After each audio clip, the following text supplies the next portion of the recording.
Hello friends, स्वागत है एक बार फिर से आप सभी का हमारे यूट्यूब चैनल में। और दोस्तों, आज के इस वीडियो में आपके साथ जो शेयर कर रहा हूँ वो है जेरन। ठीक है, जनरल से रिलेटेड हमेशा 1 से 2 मार्क्स एग्जाम में आपको पूछे जाते हैं। तो यहाँ पे जेरन काफ़ी इंपॉर्टेंट बन जाता है इस लिहाज से कि आपको 1 से 2 मार्क्स आपको बहुत ही इंपॉर्टेंट बन जाता है आपके एग्जाम पॉइंट ऑफ व्यू से। ठीक है, तो इसी जेरन का जो है आज चैप्टर मैं यहाँ पर लिया हूँ और इस टॉपिक को बहुत ही कम समय में यहाँ ख़त्म करूँगा, क्योंकि ये बहुत ज़्यादा बड़ा टॉपिक नहीं है और चूँकि इसमें से बहुत ही लिमिटेड ही वर्ड हैं जो कि आपको रटने। ठीक है, यहाँ पे लगभग 40 ऐसे वर्ड्स हैं। ठीक है, 40 ऐसे वर्ड्स हैं जिनको आप रटें और इन्हें रटने के बाद आप डेफिनेटली आप आराम से कभी भी जेरन से रिलेटेड कोई भी एक क्वेश्चन आते हैं तो आप उसे सॉल्व कर पाएंगे। ठीक है, एक्चुअली में जेरन होता है क्या? ठीक है, यहाँ पे ध्यान रखिएगा, जेरन जो होता है वर्ब में जब आईएनजी का प्रयोग हम नाउन की तरह करते हैं। ठीक है, जब हम वर्ब में आईएनजी का प्रयोग जब नाउन की तरह करते हैं तब वो क्या कहलाता है? जेरन। ठीक है, ठीक।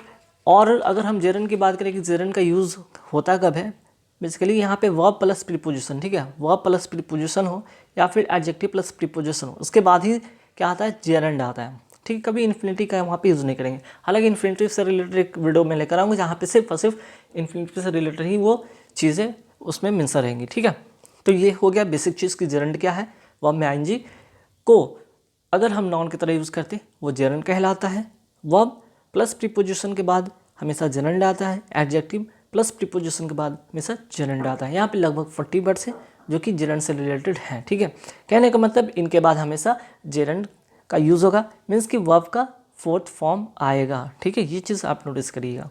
अब आइए यहाँ पे फटाफट उन सारे वर्ड को यहाँ पे एक बार देख लेते हैं। जैसे एब्सटेन फ्रॉम, ठीक, confident of, disqualified from, look forward to, prevent from, accustomed to, avoid, hate, cannot help, is used to, aim at, desirous of, hopeful of, refrain of, think of, take to, enjoy, worth, admit, am used to, addicted, excel in, insist on, succeed in, go on, with a view to, excuse, it is not use, deny, are used to, bent on, excuse for, persist in, tied off, keep on, habituated to, mind, it is not good, forgive।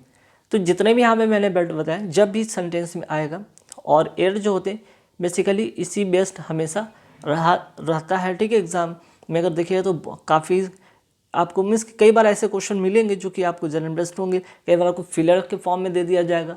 ठीक है, error के form में हो सकता है, filler के form में हो सकता है, सेंटेंस इंप्रूवमेंट के तौर पे भी हो सकता है।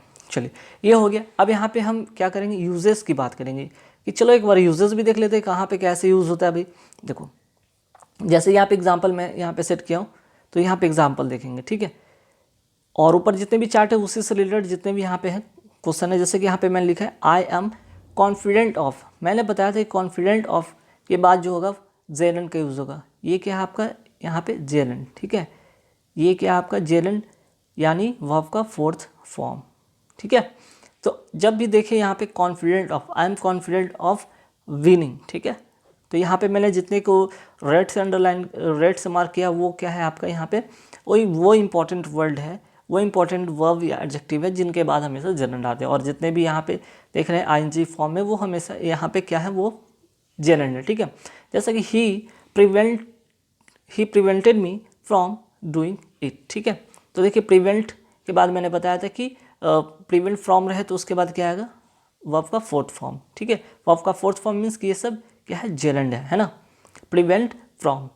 ठीक, और एक चीज़ और यहाँ पे नोटिस करने वाली बात है कि जेरन के पहले ध्यान रखिएगा, जेरन के पहले यदि अगर कोई नाउन या प्रोनाउन की बात हो तो बेसिकली यहाँ पर अगर हम बात करें प्रोनाउन की बात करें तो हमेशा कैसा होगा? वो हमेशा और हमेशा यहाँ पे हमेशा वो ऑब्जेक्टिव केस में भी हो सकता है और पॉजिटिव केस में भी हो सकता है। जैसे यहाँ पे देख रहे हैं यहाँ पे मी जो है आपका यहाँ पे ऑब्जेक्टिव केस में। ध्यान रखिएगा, एक चीज़ नोटिस करने वाली बात है, फिर से मैं बोल देता हूँ, रिपीट कर देता हूँ। He prevented me from doing it, तो प्रिवेंटेड फ्रॉम के साथ वर्ब का जो फॉर्म है आईएनजी वाला फॉर्म जो कि as a gerund, as a noun की तरह यूज़ होता है, यहाँ पे किया गया है। ठीक है, और जब भी जेरंड के पहले, ठीक है, जेरंड के पहले अगर आपका कोई प्रोनाउन आता है, ठीक है, अगर कोई प्रोनाउन जैसे यहाँ पे देख रहे हैं ये प्रोनाउन है, अगर ये आता है तो क्या होगा? या तो ऑब्जेक्टिव केस में भी हो सकता है या पॉजिटिव केस में भी हो सकता है, ध्यान रखिएगा। चलिए नेक्स्ट जो यहाँ पे है कि I am desirous of going abroad. देखिए डिजायरस ऑफ एक मैं बताया था, ठीक है, जिसके बाद यहाँ पे क्या है, ये जेरेंड है। He went on going, he went on laughing, तो वेंट ऑन यहाँ पे क्या किया, पास्ट में इसको चेंज किया गया, ये पास्ट फॉर्म में लिखा गया। बेसिकली मैं बताया था क्या, गो ऑन, ठीक है, तो गो का वेंट यहाँ पे किया गया पास्ट फॉर्म में। तो ध्यान रखिएगा वेंट हो या गो ऑन हो, ठीक है, हमेशा क्या होगा, गो ऑन हो या वेंट ऑन हो, हमेशा वर्ब का फोर्थ फॉर्म यानी जेरेंड का यूज़ होगा। तो यहाँ पे लाफिंग क्या है आपका, यहाँ पे जेरेंड, ठीक है। अब आते हैं next, he addicted to drinking. तो यहाँ पे फिर से देखिए ये वर्ड है एडिक्टेड टू और इसके बाद क्या आएगा, जेरेंड, ठीक है। I am looking forward to के बाद दिखेगा तो आप जेरेंड का यूज़ करेंगे, यानी कि वर्ब का फोर्थ फॉर्म यूज़ करेंगे, ठीक है। आगे बढ़ते यू मस्ट अवॉइड ड्रिंकिंग। तो कुछ वर्ड ऐसे हैं इंपॉर्टेंट वर्ड, ध्यान रखिए। अवॉइड के बाद भी क्या आता है, वर्ब का फोर्थ फॉर्म यानी कि आईएनजी वाला फॉर्म, ठीक है। जैसे इट इज़ नो यूज़, मैंने ये वर्ड बताया था, और उसके बाद क्या होगा, यहाँ पे जेरेंड होगा। फिर आई डोंट माइंड के बाद भी क्या होगा, यहाँ पे वर्ब का फोर्थ फॉर्म होगा, ठीक है।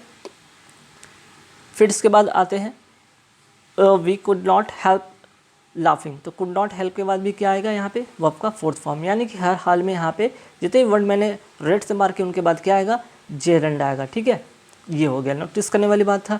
अब इंपॉर्टेंट चीज़ और यहाँ पे मैंने अभी बताया था कि अगर बात करें वर्ब, अगर वर्ब आपका, ठीक है, अगर प्रीपोजिशन के बाद आता हो, अगर वर्ब आपका जस्ट प्रीपोजिशन के बाद आता हो, ठीक है, अगर वर्ब जस्ट प्रीपोजिशन के बाद आता हो तो वो जो वर्ब है वो कैसे फॉर्म में यूज़ होगा, वो जेरेंड के फॉर्म में यूज़ होगा। जैसे देखिएगा यहाँ पे एट देख रहे हैं, ठीक है, ये क्या है, प्रीपोजिशन है, ऑफ हो गया, फॉर हो गया, इन हो गया, ठीक है। फिर यहाँ पे ऑफ देख रहे हैं, तो कुछ वर्ड ऐसे हैं जिनके बाद तो मैंने बताया था, जैसे कि थिंक ऑफ के बाद वर्ब का फोर्थ फॉर्म यानी कि जेरेंड ही होगा, ठीक है, यहाँ पे जेरेंड नहीं होगा। और अगर कहीं अगर प्रीपोजिशन के फॉर्म में अगर दिखता है, ठीक है, तो उसके बाद भी हम लोग क्या करते हैं, वर्ब का फोर्थ फॉर्म यूज़ करते हैं। जैसे ऐट के बाद देखिए प्रीपोजिशन के बाद ये क्या है आपका, यहाँ पे ड्राइविंग जो कि जेरेंड के फॉर्म में है ना, जितने भी हैं यहाँ पे जेरेंड के फॉर्म में है। ऑफ के बाद देख रहे हैं यहाँ पे प्लेइंग, ये क्या है आपका जेरेंड के फॉर्म में है, ठीक है, ये जेरेंड के फॉर्म में है। फॉर के बाद देख रहे हैं कीपिंग, ये भी आपका जेरेंड के फॉर्म में है। इंटरेस्ट, यहाँ पे इन के बाद देख लीजिए, इनके बाद मेकिंग क्या है, यहाँ पे जेरेंड के फॉर्म में है। तो सभी का सभी यहाँ पे देख रहे हैं। मैंने बताया क्या कि ध्यान रखिएगा, अगर बात करें वर्ब का, कि वर्ब को अगर प्रीपोजिशन के तुरंत बाद यूज़ करना हो तो वर्ब क्या होगा, जेरेंड फॉर्म में होगा। एक बात को नोटिस कर लीजिएगा, ठीक है।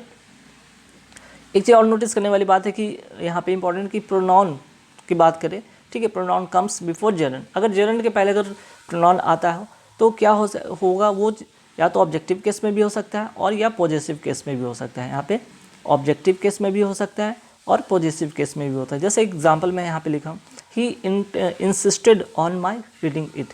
इंसिस्टेड ऑन, यहाँ पे देखिए प्रीपोजिशन है, प्रीपोजिशन के बाद यहाँ पे देख रहे हैं यहाँ जेरेंड का यूज़ किया गया, और ये जो माई है क्या है आपका पॉजिटिव केस में है, ठीक है, पॉजिटिव केस में है, ध्यान रखिए। तो ऐसे सारे जितने भी यहाँ पे वर्ड मैं बताया, जितने भी क्वेश्चन और एग्जांपल मैं बताया, वो सभी कहीं ना कहीं आपको काफ़ी हेल्पफुल हो सकता है आपके एग्ज़ाम के पॉइंट ऑफ व्यू से, ठीक है। तो आप ज़रूर इन्हें नोट करें या फिर आप इन्हें कहीं पे भी नोट करके स्क्रीनशॉट लेकर के रख सकते हैं, ठीक है। तो इस तरह के जितने भी क्वेश्चन हैं आपको बहुत ही मदद मिलेगी आपको एग्ज़ाम में। तो आप इन सारे क्वेश्चन को, जितने भी वर्ड मैंने बताया 40 वर्ड्स, उन्हें आप ज़रूर नोट डाउन कर लें, ठीक है। और नेक्स्ट वीडियो में मैं फिर से कुछ नया लेकर आऊँगा, जैसे इन्फ्लेटिव से रिलेटेड और भी चीज़ें हैं, ठीक है, जिसमें इन्फ्लेटिव हो गए, बेयर इन्फ्लेटिव हो गए, पार्टिसिपल भी हो गए, ठीक है। तो ऐसे क्वेश्चन और भी लेकर आने वाला हूँ गाइस। बस इस वीडियो में इतना ही था, एक छोटा सा वीडियो था जिसमें कि सिर्फ और सिर्फ जेरेंड आपको समझाना था। Thank you very much.